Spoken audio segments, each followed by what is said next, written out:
you junk hauling men and women out there. I wanted to come on here and do a video about junk removal. So some questions that we get about starting your business is, how do you bid jobs or provide estimates to customers? And this can be one of the challenging aspects, especially when you're first starting out and you don't have a lot of experience in customer service and bidding jobs. It can be challenging for some people. So the first tip that I have, even before you're trying to consider getting in junk removal, is look at your competition. So you want to look at some of the franchise junk removal companies. You want to look at maybe some of the small businesses that are fairly popular or have been established for a while, and look at their prices. It's really important to see how much they charge. And as a new business, you always want to be a little bit less than what they're charging, because you're a new business, you're not established yet, you don't have a wide customer base. So you need to charge a little bit less than other people are charging. I can't necessarily give you an answer of how much we charge for junk removal, because it varies, and it varies from county, it varies from city, it varies from competition. So what is your competition like in your city where you're going to be providing junk removal? What season is it? All of that kind of stuff varies, because if it's slow season and you haven't been getting any jobs, you might bid a little bit less than what you would normally charge. All of that needs to be taken into consideration before getting into junk removal and before finding out what your price points are going to be. So that's one aspect of, or one tip to pricing and providing estimates. The other tip that I have is familiarizing yourself with your vehicle you're going to be using for junk removal.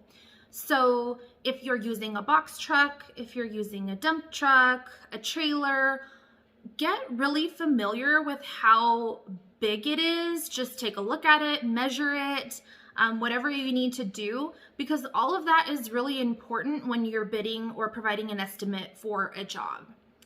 So and it's important because you might bid a job to where somebody has a bunch of stuff, but they're small items. You might bid a job where you might have somebody that has furniture, maybe 4 or 5 pieces of furniture, but they're bulky items like couches, love seats, sectionals.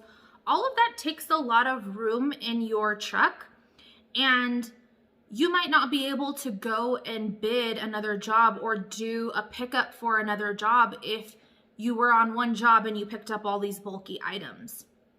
You might have to go to the dump, so that takes time out of your day and time away from another customer or providing service to another customer. So all of that needs to be taken into consideration. You want to bid jobs in truckloads. So a lot of the times junk removal companies will post how much a quarter truckload, half truckload, 3/4 of a truckload, a full truckload, they'll post how much they charge. And that's important.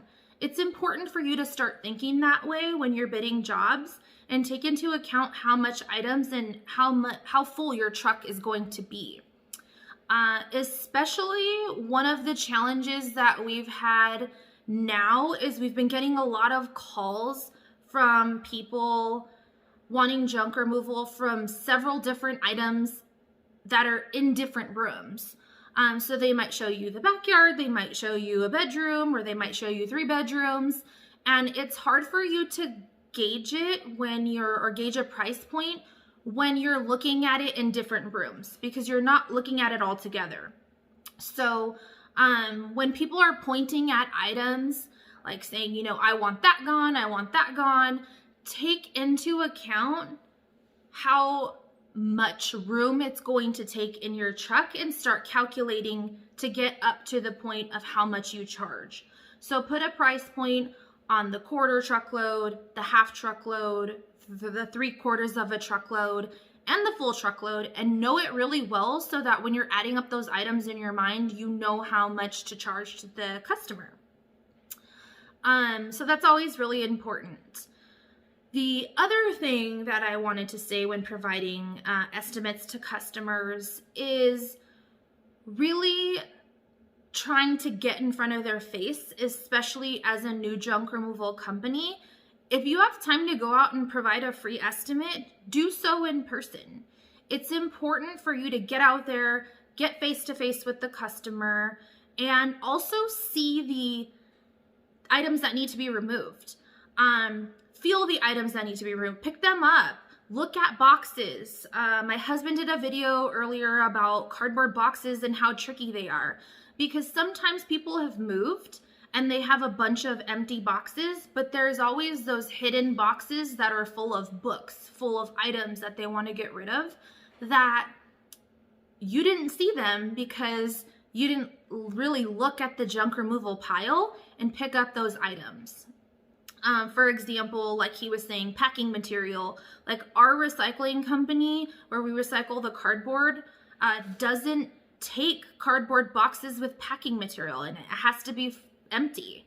So all of that needs to be taken into consideration when you're providing a bid to the customer. So if you can get in front of their face and feel those items and check and see how heavy they are and look for hazardous material in those items, you'll be able to provide a better estimate to the customer. The other thing that is important with getting in front of those customers is you can change your price points. So if you're getting a feel for a customer and they're like not really wanting to book the job, you can be flexible, which is great. Talking to people in person is a lot better than talking to them over the phone or through text message. There are some customers, however, that want to get a price point over the phone. They want to talk to you and they want a price. So you're going to have to verbally discuss those terms with them of what do they have? How much do they have? Where is it located? Is it upstairs? Is it on the curb? All of those things you're going to want to know before estimating that job.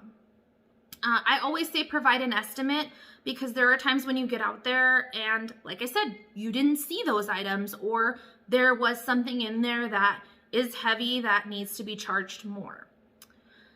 The other thing is text messaging and pictures. That is better than doing a discussion over the phone, but it still can be challenging. Sometimes they take these really weird pictures where half of it isn't even in the picture and you can't really see, or you can't get a good feel of how big the items are. Some people say have them put a trash can in front of it or put an item in front of it or stand by it and take the picture. That helps, but again, you're not seeing how heavy the items are, and realistically, a customer is not going to want to stand next to the pile and take a picture. They're just going to pick up the phone and call somebody else. So it's hard to kind of get customers to do that. Unless you're an established business, they know you, they see you, or your name is out there, you're a reputable business, they'll be more willing to do that. But starting out, that's not realistic for customers to do. Honestly, at least in Las Vegas, it's not. So that's kind of that price point. Like I was saying, just get out there, get in front of the customer if you can, provide that estimate. If you don't book the job, that's okay. You can give them a business card and say, you know, if you don't find anybody, we'll be more than happy to come out. Just try to get in front of the customer if you can. That's always important. And knowing the size of your truckload. Know the size of your truckload. The other thing that I wanted to mention with pictures and discussing items over the phone is if you do that, a lot of times in junk removal, customers will start adding items. So, for example, we had a lady where actually our employee went out to do a bid in person, and she showed him one room and he bid the job, and we ended up coming out because she wanted us to come out at a different time or something like that. So he ended up going out, and there was a whole nother room of items that needed to be removed that she didn't mention. And I've seen it happen with us here is we'll see a picture and then all of a sudden there's like 10 more items that have been added to the pile. So when you do that, it can be difficult because customers will add stuff. I mean, even when you're filling up your truck or doing a curbside, people have gone in their houses and started adding items to the pile.